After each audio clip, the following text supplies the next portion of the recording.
বন্ধুগণ, মোদিজিকে মালা দিয়ে স্বাগত জানাচ্ছেন ভারতীয় জনতা পার্টির বাঁকুড়া লোকসভা কেন্দ্রের প্রার্থী ডক্টর সুভাষ সরকার এবং রাজ্যের অন্যতম সহসভাপতি মাননীয় প্রভাকর তাহারি মহাশয়। মোদিজিকে মালা দিয়ে স্বাগত জানাচ্ছে ডক্টর সুভাষ সরকার। সকালে একসাথে বলুন, বন্দে মাতরম, বন্দে মাতরম, भारत माता की जय, भारत माता की जय। बीजेपी जिंदाबाद, जिंदाबाद, जिंदाबाद। मोदी जी जिंदाबाद, जिंदाबाद, जिंदाबाद। मोदी जी जिंदाबाद, जिंदाबाद, जिंदाबाद। বন্ধুগণ, যার বক্তব্য শোনার জন্য আপনারা রোদে অপেক্ষা করছেন দীর্ঘক্ষণ থেকে, সেই মোদিজি এসে গেছেন।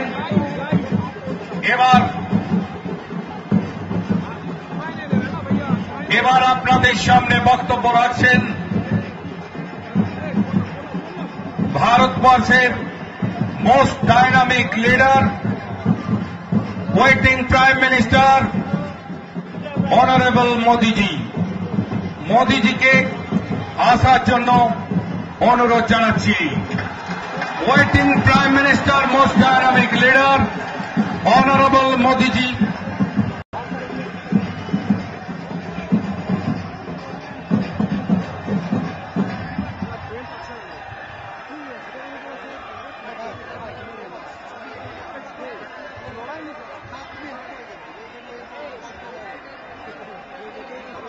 भारत माता की, भारत माता की। मंच पर विराजमान भारतीय जनता पार्टी के हमारे वरिष्ठ नेता श्री गुणमाई चटर्जी जी, श्री अमल चटर्जी जी, पार्टी के राष्ट्रीय नेता श्री जुएल ओराम जी, श्री सिद्धार्थनाथ सिंह, और इस चुनाव में भारतीय जनता पार्टी के जनप्रिय उम्मीदवार डॉक्टर सुभाष सरकार जी,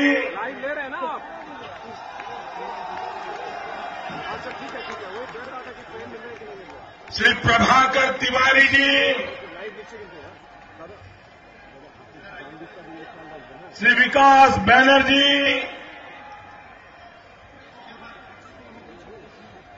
डॉक्टर जयंत मंडल जी, श्री लक्ष्मीकांता मुजुमदार, श्री विकास मुड़ी,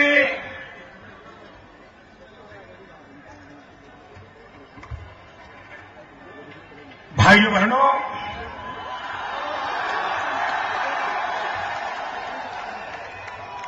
मुझे आपके बीच आने में काफी विलंब हुआ। आप लोगों को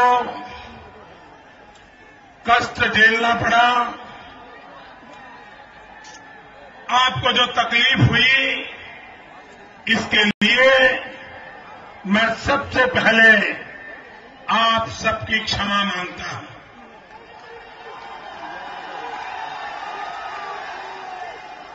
लेकिन भाइयों बहनों, मैं आपको विश्वास दिलाता हूं, जो 60 साल से आप मुसीबतें झेल रहे हैं, 60 साल से जो तकलीफें झेल रहे हैं, उससे मैं आपको मुक्ति दिलाऊंगा।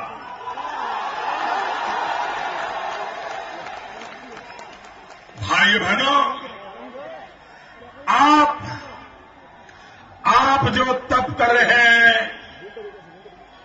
आप इतनी चमचमाती धूप में घंटों से तपस्या कर रहे हैं।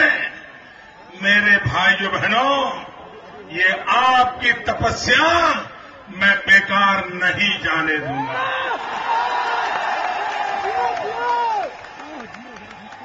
भाइयों बहनों, ये मां शारदा की भूमि है। ये मेरा सौभाग्य है कि मुझे मां शारदा की इस मिट्टी को मेरे माथे पर तिलक कराने का सौभाग्य मिला। मैं इस धरती को नमन करता हूं। भाइयों बहनों, अगर पिछली शताब्दी में बंगाल न होता, बंगाल के समाज सुधारक न होते, बंगाल के आध्यात्मिक नेता न होते, बंगाल के क्रांतिकारी नेता न होते, तो शायद आज मेरा हिंदुस्तान कहां होता। एक जमाना था बंगाल ने पूरे देश को बचाया था। एक जमाना था बंगाल देश को चलाता था। लेकिन भाइयों बहनों, वो ही मेरा प्यारा बंगाल, वो ही मेरा ताकतवर बंगाल आज अपने पैरों पर चलने की ताकत भी खो दिया है। ये बंगाल की एक दुर्दशा किसने की? ये बंगाल को बर्बाद किसने किया? ये बंगाल को किसने लूटा? भाइयों बहनों, अब बंगाली नौजवान जाग गया है। अगर बंगाल का कोई सच्चा टाइगर है तो ये बंगाली नौजवान है। और मैं हैरान हूं दीदी, एक पेपर टाइगर से इतनी डरती क्यों? और असली टाइगर सामने आया तो आपका होगा क्या? अगर पेपर टाइगर इतना महंगा पड़ रहा है तो जब पता चलेगा असली टाइगर की ताकत, तब आपका हाल क्या होगा दीदी? अरे आप टाइगर की बातें कर रही हो, अगर तुम हो, टाइगर तो उसमें होता है जो शारदा चिटफंड के लोगों को जेल में डाल दे, जांच करे, गरीबों के पैसे लाए, तब टाइगर मानेंगे। टाइगर कभी चोर लुटेरों को बचाने का काम नहीं करता है। भाइयों बहनों,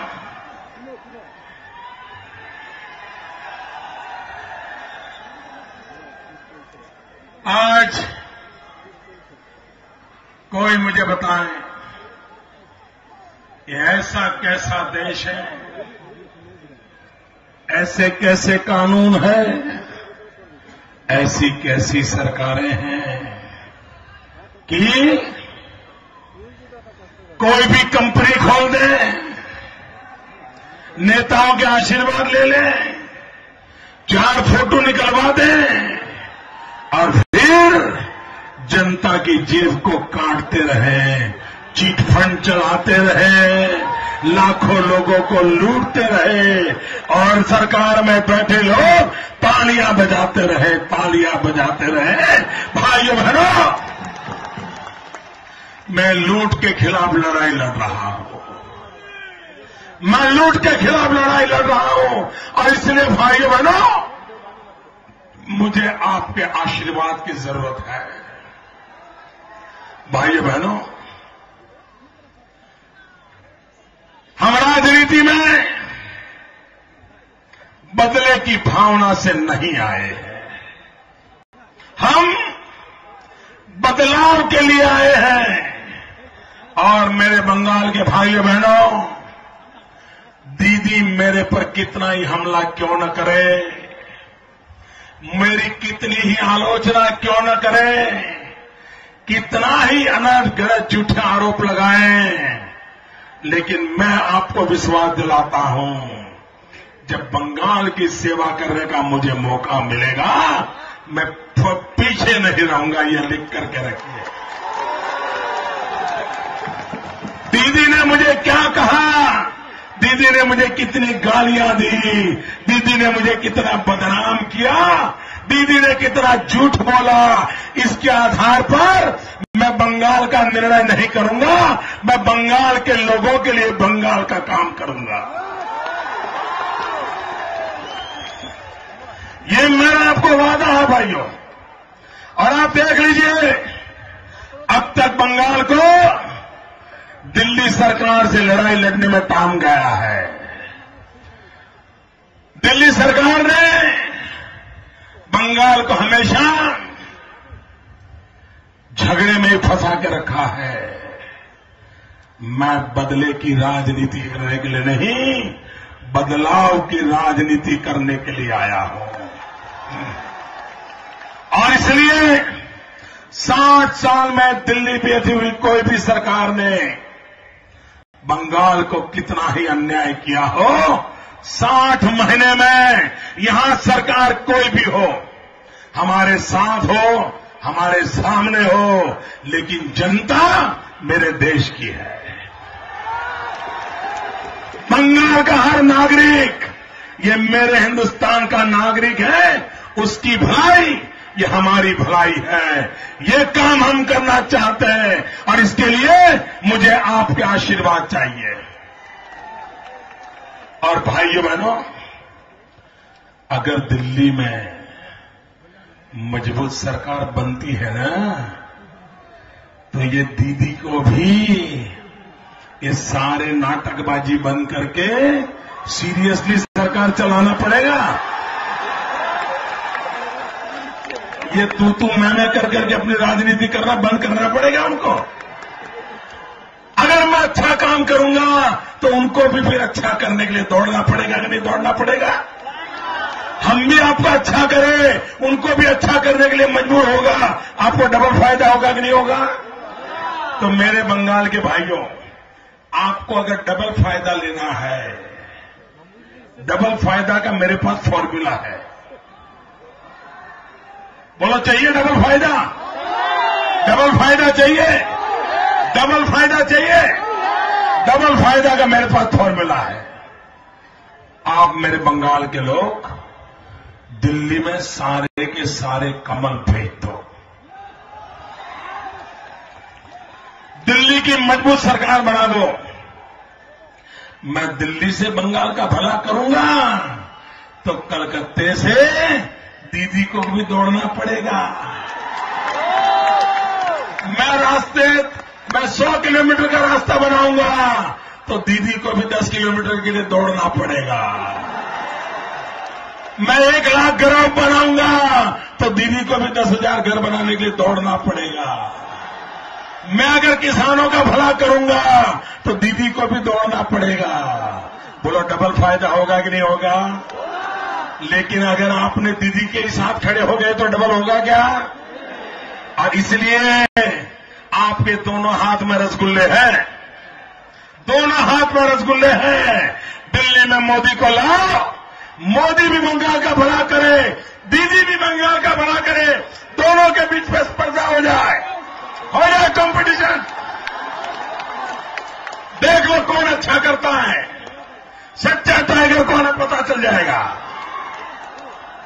बताइए, करना है कि नहीं करना है?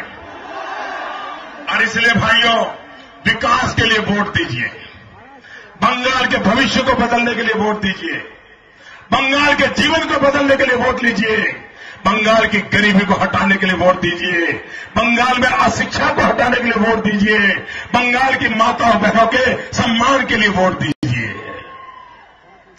भाइयों बहनों, मैं दीदी को पूछना चाहता हूं, ये जो कागजी टारगेट है ना, भाइयों बहनों, हम भी नवरात्रि में शक्ति की उपासना करते हैं गुजरात में, और आप भी दुर्गाष्टमी में शक्ति की उपासना करते हैं बंगाल में।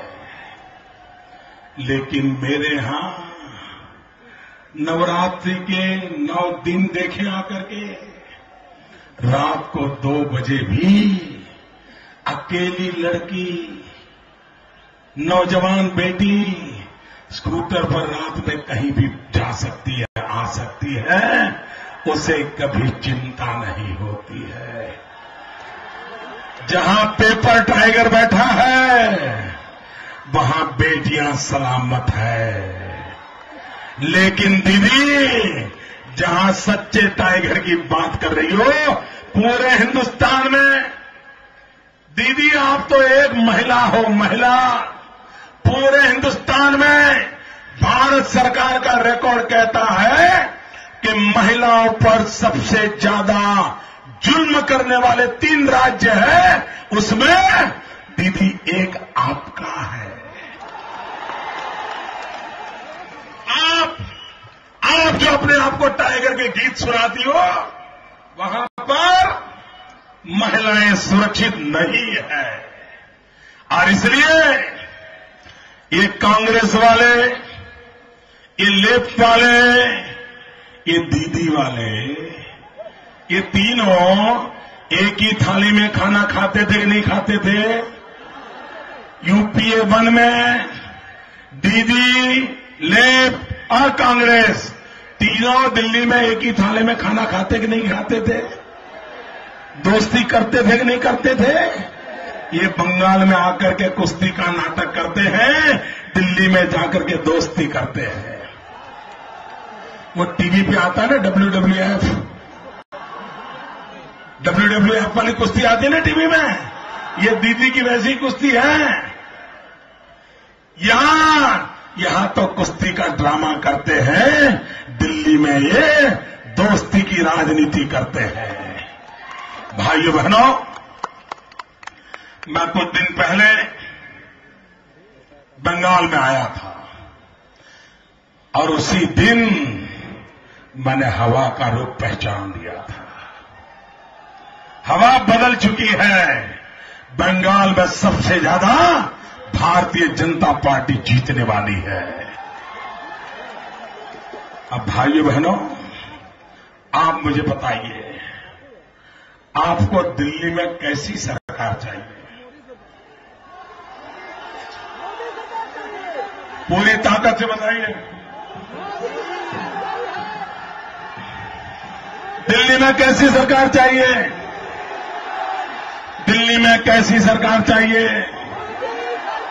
अरे मेरे बंगाल के प्यारो टाइगरों, मैं आपको पूछ रहा हूं कैसी सरकार चाहिए। मैं ये नहीं पूछ रहा हूं किसकी सरकार चाहिए।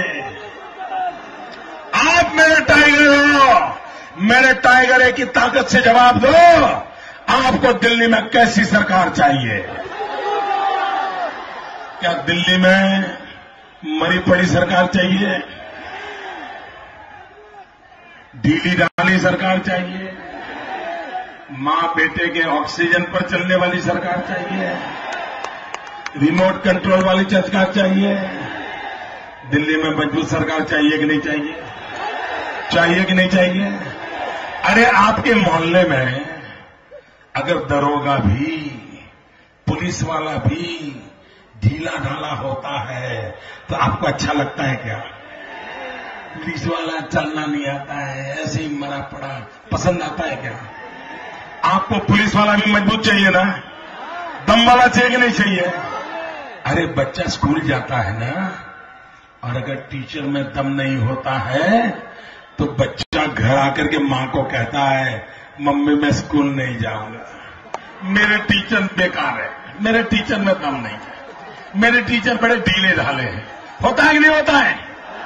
बच्चे को भी ढीला ढाला टीचर पसंद है क्या?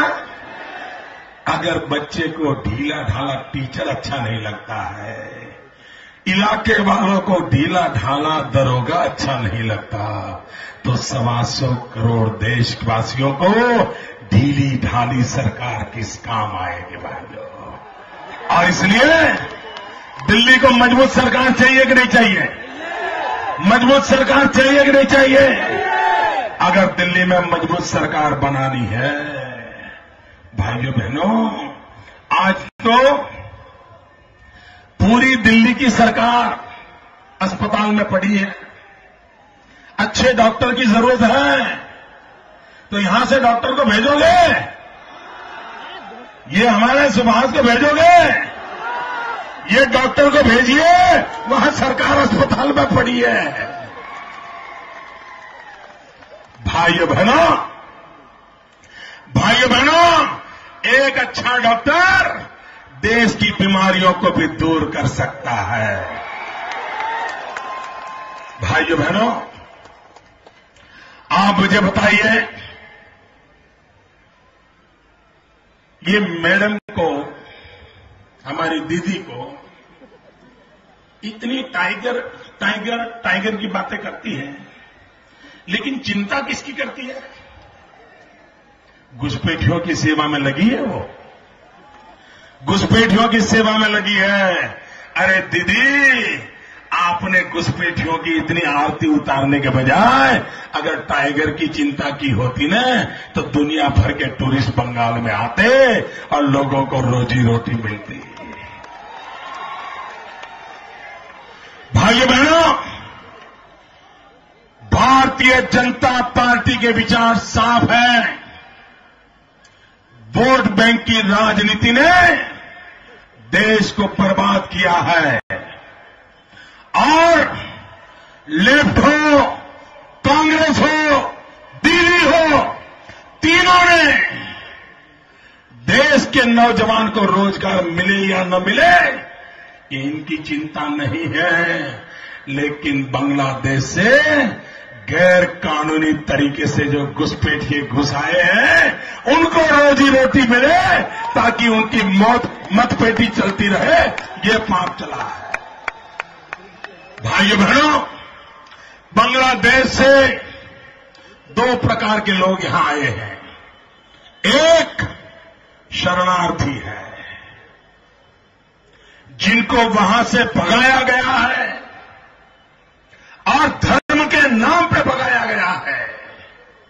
आप मुझे बताइए, दुनिया के किसी भी देश में मेरा हिंदुस्तानी रहता होगा, जिसके खून में हिंदुस्तान का रंग है, क्या अफ्रीका में हमारे मूल भारतीयों पर जुल्म होगा?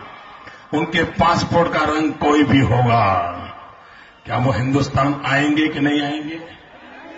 आएंगे कि नहीं आएंगे? फिजी के अंदर सैकड़ों साल पहले मेरा कोई भारतीय गया होगा, उसका पासपोर्ट का रंग बदल गया होगा, लेकिन फिजी में उस पर जुल्म होगा, वो जाएगा तो कहां जाएगा? हिंदुस्तान की गोद में आएगा कि नहीं आएगा? क्या भारत मां ने उस अपने बेटे को अपनाना चाहिए कि नहीं अपनाना चाहिए? और इसलिए बांग्लादेश से जिनको खदेड़ा जाता है, जो मेरी भारत मां के संतान थे, जो भारत मां को प्यार करते हैं, जो दुर्गाष्टमी मनाते हैं, आज भी बांग्ला बोलते हैं, वो मेरे भाई हैं।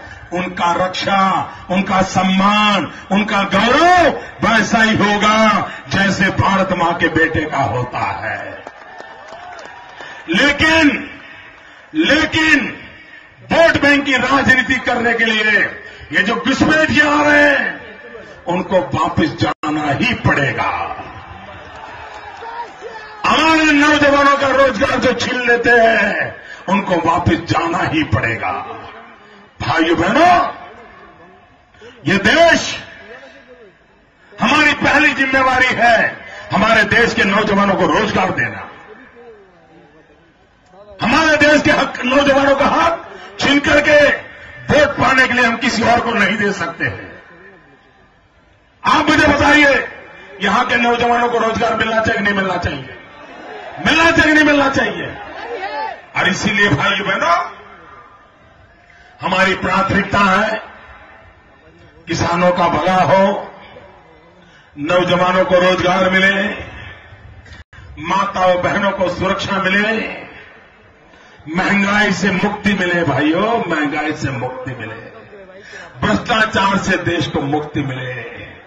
भाइयों बहनों, अब तक जो मतदान हुआ है ना, उसमें एक काम तो हो गया, मां बेटे की सरकार गई। मां बेटे की सरकार गई। भाइयों बहनों, और नई सरकार आना तय हो गया है। अब बंगाल को तय करना है नई सरकार से फायदा कैसे उठाना, नई सरकार बंगाल की सेवा में कैसे लग जाए। आप जितने ज्यादा, अब मुझे बताइए, बहुत बड़ा पावर स्टेशन हो, लेकिन अगर आपके गांव में बिजली का खंभा नहीं होगा तो बिजली पहुंचेगी क्या? मुझे बताइए, पहुंचेगी क्या? दिल्ली में अच्छी सरकार हो, सब करना चाहती हो, लेकिन यहां मेरा एमपी नहीं होगा तो मैं भेजूंगा कैसे? तो एमपी चाहिए कि नहीं चाहिए? कोई तो चाहिए ना जो वहां से ले आए। और इसलिए भारतीय जनता पार्टी के सभी उम्मीदवारों को विजयी बनाइए, भारतीय जनता पार्टी की सरकार बनाइए, देश का भला करने के लिए आगे आइए। और इतनी बड़ी संख्या में आप आए, मैं आपका बहुत आभारी हूं। भारत माता की।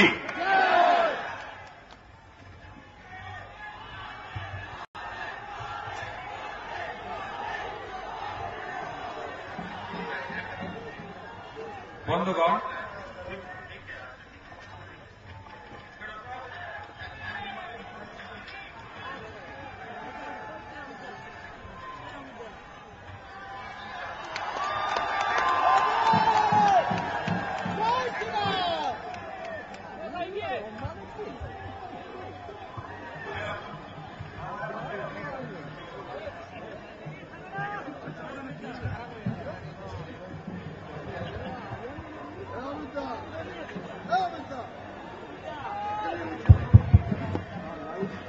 সকলকে ধন্যবাদ জানিয়ে আজকের এই সভার সমাপ্তি ঘোষণা করা হচ্ছে। যারা দূর দূর থেকে এসেছেন, ঘণ্টাকে ঘণ্টা রোদে দাঁড়িয়ে থেকেছেন, তাদের সকলকে ভারতীয় জনতা পার্টির বাঁকুড়া জেলার পক্ষ থেকে আন্তরিক ধন্যবাদ জানাই। প্রশাসনের পক্ষ থেকে